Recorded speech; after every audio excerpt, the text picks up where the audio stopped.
சொல்லுப்பா. மோடி ஐயா அமெரிக்காவுக்கு அடிமை ஆயிட்டாங்கல்ல. ஆமா, என்கிட்ட சொல்லுப்பா. அதாவது பாப்பா, உண்மையிலுமே மோடி ஐயா வந்து அமெரிக்காவினுடைய மிகப்பெரிய அடிமையாயே மாறிட்டாரு. எப்படி சொல்றான்னா, சரியா, ரஷ்யாவில் வந்து இந்தியா வந்து கச்சா எண்ணெயை வாங்கிட்டு இருந்தாங்க.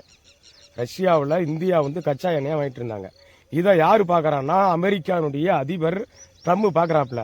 எப்படி நீ வந்து ரஷ்யாவில் வந்து கச்சா எண்ணெய் வாங்கலாம் அப்படின்னு சொல்லிட்டு இந்தியாவை கூப்பிடுறாப்புல. இந்தியாவை கூப்பிட்டு மோடியை கூப்பிட்டு, நீ ரஷ்யா கிட்ட கச்சா எண்ணெய் வாங்கினீன்னா உன் நாட்டு மீது நான் என்ன பண்ணுவேன், வரி விதிப்பேன் அப்படின்னு சொல்றாப்புல. சொன்ன உடனே இவர் என்ன பண்றாரு, மோடி பயந்து போய், ஐயா மோடி ஐயா ட்ரம் ஐயா, நீ சொல்ற மாதிரியா நான் கேட்டுக்கிறேன் அப்படின்னு சொல்றாப்புல. உடனே ட்ரம் என்ன சொல்றாப்புலன்னா, இங்க வா, நான் சொல்ற இடத்த நீ வந்து கச்சா எண்ணெயை வாங்கிக்கணும், ரஷ்யா கிட்ட வாங்கக்கூடாதுன்னு சொல்றாப்புல. அப்ப அதே மாதிரியே வந்து இந்தியா என்ன பண்றாங்கன்னா, அவர் சொல்ற இடத்த எண்ணெயை வாங்கிட்டு இருந்தாங்க. அப்ப வாங்கிட்டு இருக்கும்போது பார்த்தீங்கன்னா இப்ப என்ன ஆகுதுன்னா, இப்ப போர் நடக்கு. யார் யாருக்கு போர் நடக்கு?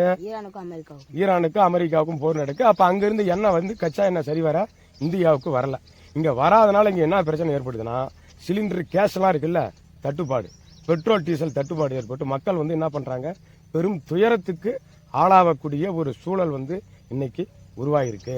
அப்ப இது பார்த்துட்டு நம்ம மோடி ஐயா என்ன பண்றாருன்னா, மீண்டும் போய் ட்ரம்ப் கிட்ட, ஐயா நான் வந்து முன்ன ஏற்கனவே வாங்கினேன், ரஷ்யா கிட்டேயே நான் போயிட்டு என்ன பண்றேன், எண்ணெயை வாங்கிக்கிறேன் அப்படின்னு வந்து என்ன பண்றாருன்னு கெஞ்சறாரு. உடனே அவன் என்ன பண்றான், சரி போ நீ அங்க வாங்கிக்கின்னு சொல்றான். அப்ப ஏற்கனவே வாங்கின இடத்துல ரஷ்யாவில் வாங்குறாரா, ரஷ்யாவுக்கு இவர் போறாரு. ரஷ்யா கிட்ட போயிட்டு கச்சா எண்ணெய் கேட்கிறாரு. உடனே ரஷ்யாக்காரன் என்ன பண்ணிட்டானா, முன்ன நீ வாங்கிட்டு இருந்த, அமெரிக்காரன் சொன்னதெல்லாம் வாங்கல, இப்ப உனக்கு வந்து முன்ன கொடுத்த விலைக்கு நான் தர முடியாது, எக்ஸ்ட்ரா தான் நான் தருவேன் அப்படின்னு சொல்லி ஒப்பந்தம் போட்டதா ஒரு தகவல் வருது. நல்லா புரிஞ்சுக்கணும் இந்த இடத்த. ஒரே ஒரு விஷயம்தான், ஒரு இடத்த எண்ணெய் வாங்குற நீ, மோடி ஐயா ஒரு இடத்த எண்ணெய் வாங்குற, அமெரிக்காக்காரன் என்ன பண்றான், அங்க எண்ணெய் வாங்கக்கூடாதுன்னு சொல்றான்.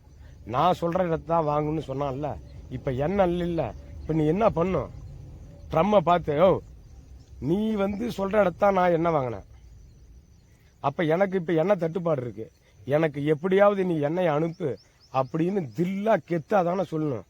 ஆனா மோடி என்ன பண்றாப்புலன்னா, ட்ரம்மை பார்த்து பயந்துக்கிறாரு.